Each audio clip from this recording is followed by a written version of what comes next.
Bagfuel, baby. Talk about the business of media as we wrap this up. Oh man, the business of media. Yeah.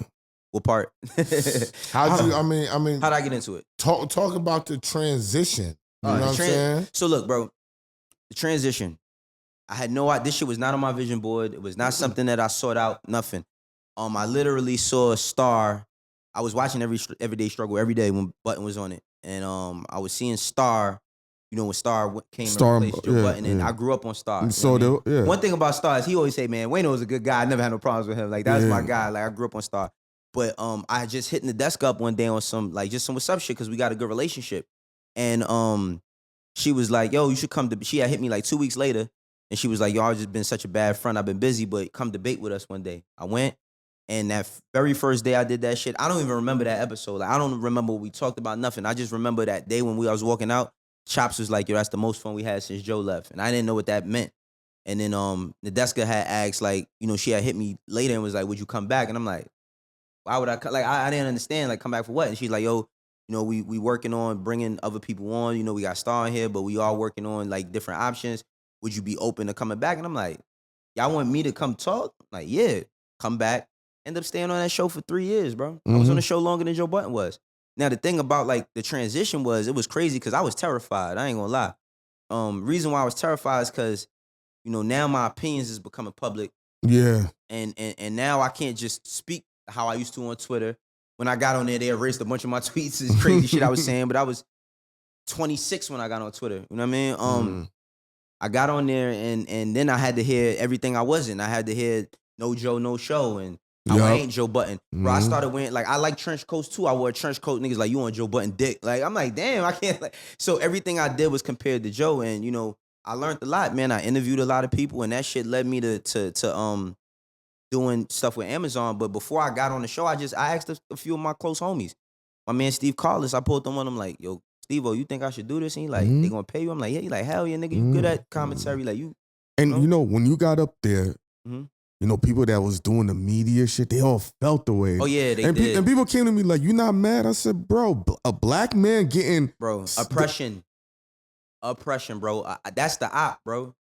You know how many niggas, bro? I'm talking about. Yo, see, nobody know. Yo, bro, you know, you already know I know. Bro, but now I'm gonna keep it 100, bro. Ain't nobody think about mental health. Nobody thought about how they was like, "Who the fuck is this bum ass?" Like, yo, bro, I'm talking about. I had people saying, I ain't even gonna mention none of these niggas because they don't matter. But it's people that everybody know. And they was tweeting me like, "Who is this nigga? He ain't never put that work." Like, they was acting like we was in the street and I just got 5-star general. Like, they act like we in the street. Think about it. Yeah, this shit is not the streets. It's people didn't know I did me. interviews. They were like, "Yo, I just found out you did all these interviews." And I've always said, when it comes to digital appearance and on the internet, unless you're hitting home runs every year, you got to reintroduce yourself to the internet every 18 months to 36 months. That's a fact. Well, see, I wasn't the nigga. I don't do no viral shit because end of the day, bro, I got well, I ain't gonna say viral because I'm just not a silly nigga, bro. Like, I'm not gonna be jumping on the table, yelling at you. Or like, never. And a person who really helped me was Akademiks. A lot of people might not like him. A lot of people might not agree with him. But what I learned from Akademiks is performance. A lot of shit that Akademiks does, while everybody taking it like, "Why he talking my street business?" Bro, all y'all niggas that, let me look at the camera while I say this. All y'all niggas that's beefing with your ops, that's cursing your baby mothers out, that's doing dumb shit, whatever you doing, you're giving a nigga a content. Like, you doing shit publicly and telling a nigga don't say nothing about it. Like, you know what I mean? And I don't agree with. I'm gonna keep it 100, bro. I haven't spoken to Ak in a long time, but we have a good relationship. Nah, y'all always had. But the thing about it is he's performing. When he get up there drunk and belligerent and talking crazy, that's him no different than when we was kids and watching Hulk Hogan and these niggas, NWO and Ultimate Warrior go up there talk crazy, and we like, "Oh, he really about to kill this nigga." No, it's performance. Selling the movie. Bro, I watch Ak turn that shit on and turn it off. It's called entertainment business. That's a fact. So I learned that from him, and then he would teach me things about myself. Like, "Yo, Wayno," he like, "Yo, you got the opinion of niggas who was like in the street but got out and got a family now," and that's kind of how my life was. It was like, now you got a fan, and you speaking for niggas who, like, you know what I mean, that want to have like a grown up space, and I've been able to have a career for this shit for 5 years now. So for all y'all that was on my dick talking about I was one and done and no Joe, no show. I don't know how y'all bank account looking, but mine's lit. Like, you know what I mean? So salute to y'all. How I look at this at this media thing is I look at it in two folds, and so it's the last thing I'm gonna say. Mm-hmm.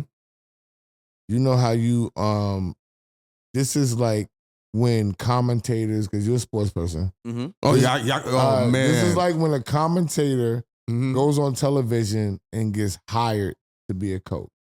You know what I'm saying? You know why? Because now you get to hear their knowledge. That's why you can't get Tony Romo. He's worth too much. His knowledge of calling plays out right on TV is worth $7 to $9 million for them on TV. Oh, yeah. So if you want Romo to coach, you got to pay him $20 million. See, Tom Brady got a $175 million deal just waiting for him. To talk on air. Yes, after waiting for him. After he's retired, it's waiting for him. But my point here is, this gives us a chance. People knew I've been in the business for 20 years and knew I did all this other stuff, but they somehow thought I did it and wasn't smart. And I wasn't strategic. And I didn't plan lucky. And I didn't use relationships. Right. So when you're on this microphone and you got this camera, now people know what you really know. So when people are watching and coming, even when people come to me about certain little jobs and stuff, I say, yo, if I'm going to do a job, it's either going to be easy, give me digital marketing, right? Or you're going to give me control. And you know I know how to make it from making the record, getting it to radio, exposing, marketing the record. I got relationships around the country. That's worth millions of dollars. Niggas got niggas in labels that can't do none of these things. And I can do all these things. And this is what this microphone and exposure can do for you. Give people the knowledge and see that you can do things without even having to force feed it upon. This is the new rap game.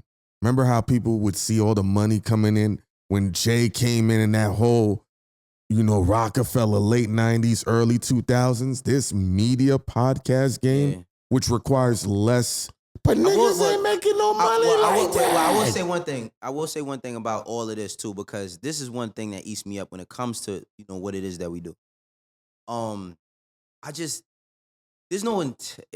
almost no integrity and almost nothing now. But I seen this one, and I'm not knocking. People could do whatever the fuck they want.